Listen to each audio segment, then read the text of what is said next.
Welcome to the Randy Report. I'm Randy Slovacek, your host. I'm also the writer and editor of therandyreport.com, where you can find me every single day on the internet reporting on the daily news cycle in terms of politics, pop culture, and entertainment news of interest to the LGBTQ community and its allies.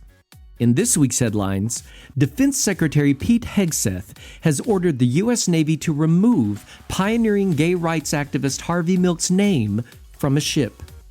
A new report ranks the best and worst states for LGBTQ safety. Pride flags fly over Hawaii's capital for the first time this Pride Month. All that and more in this episode of The Randy Report.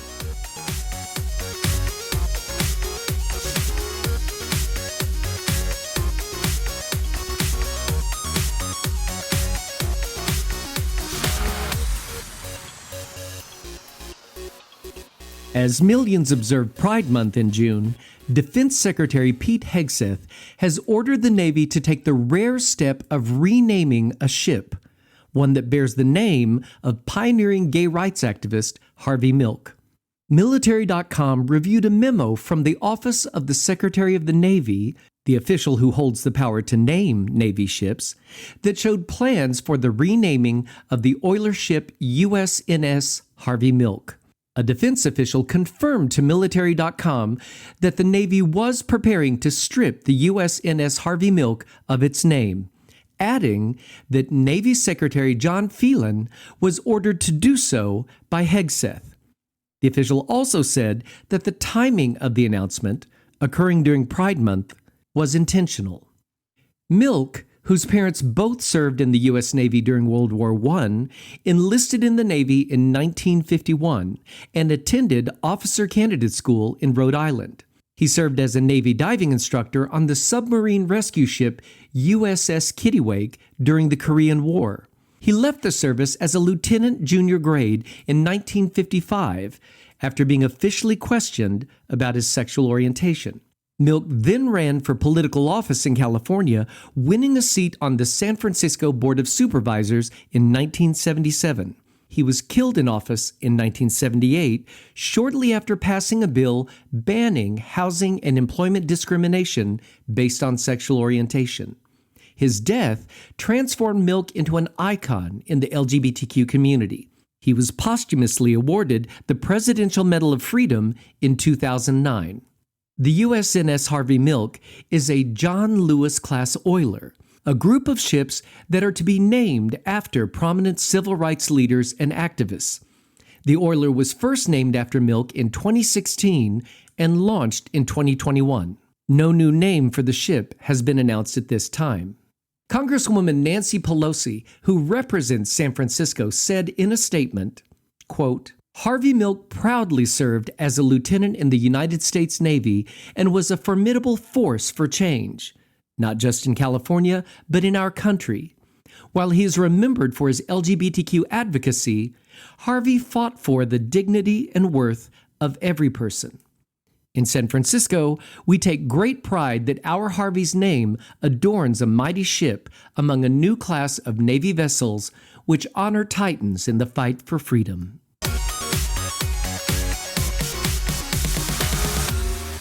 Home security and safety blog, safehome.org, released its annual report of the best and worst for LGBTQ safety, noting that hate crimes have risen for the fourth year in a row, and 71% of LGBTQ adults admit to having avoided a public space due to fear of discrimination or violence. Experts ranked the 50 states on a composite safety score comprising a law score and a hate crime score. A law score was calculated based on pro- and anti-equality laws in each state. A hate crime score was also calculated based on an analysis of the incidence of hate crimes against any group falling within the LGBTQ umbrella. Florida has dominated headlines over the past few years when it comes to the LGBTQ community, from controversial legislation like Don't Say Gay laws, to restricting access to gender-affirming care, to discourse over pride events. In this year's ranking, it may not surprise you that Florida placed dead last, as America's worst state for LGBTQ safety. The report further cites that LGBTQ advocates and human rights organizations have issued a travel advisory for the state due to legislation. But let's get to the good news. The top 10 states ranked for LGBTQ safety are number 10, Colorado, number 9, Maine, number 8, Virginia, number 7, Minnesota, number 6, New Hampshire, number 5, Nevada, my state, number 4, Connecticut, number 3, Delaware, number 2, California, and the number 1 state for LGBTQ safety is Rhode Island.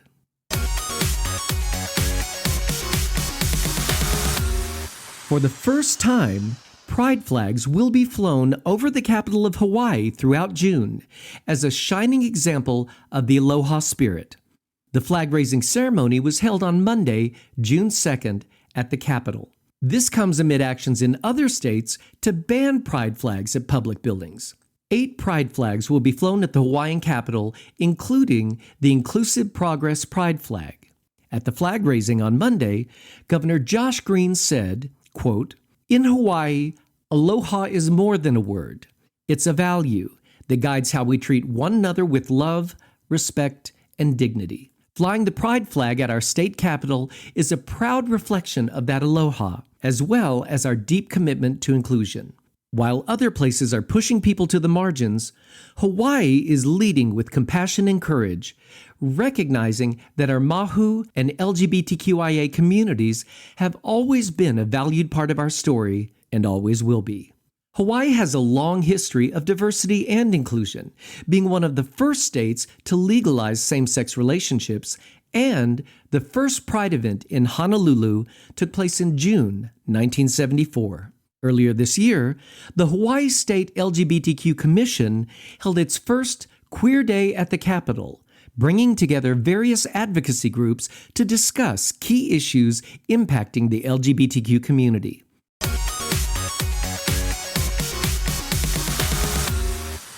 During the 2025 legislative session, Montana passed HB 819, a thinly veiled ban on pride flags displayed on city property and in public schools.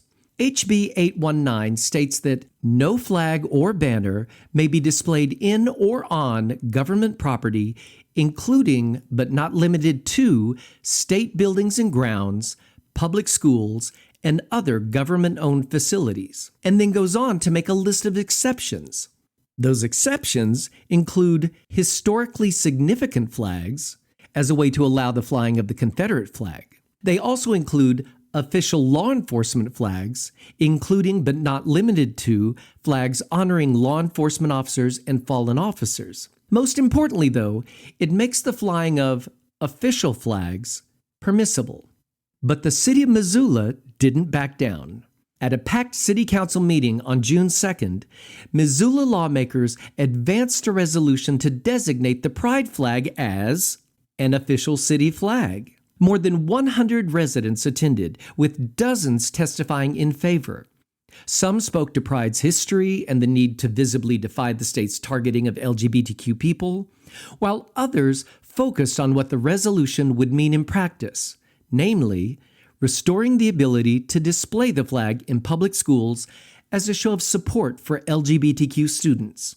In the end, the council passed the measure by a 9-2 vote, formally elevating the pride flag to official city status and effectively sidestepping HB 819. Bravo to the City Council of Missoula.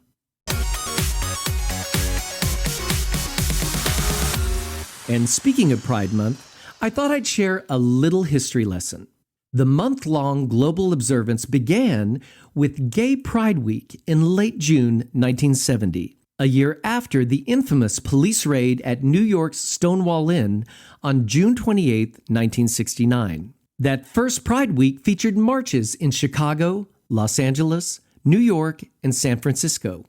Boston joined the lineup in 1971, Dallas and Philadelphia in 1972, Seattle in 1974, and the list has continued growing for over 50 years.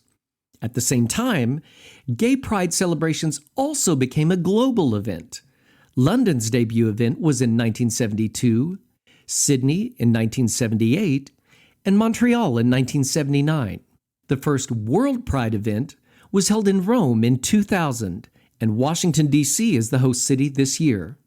Gilbert Baker, a veteran in San Francisco, created the original rainbow pride flag in 1978. The flag's colors were inspired by Judy Garland's iconic song, Over the Rainbow. According to Baker, each color holds a particular meaning for the LGBTQ community. Red for life, orange for healing, yellow for sunlight, green for nature, indigo for serenity, and violet for spirit. Here's wishing you all a happy Pride Month. Now go forth and get your pride on.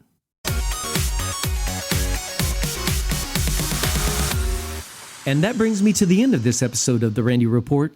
If you enjoy catching up on LGBTQ news in a quick podcast, I'd appreciate it if you'd share it with your friends and hit that subscribe button. I like to think of The Randy Report as the 60 minutes of gay news, only shorter.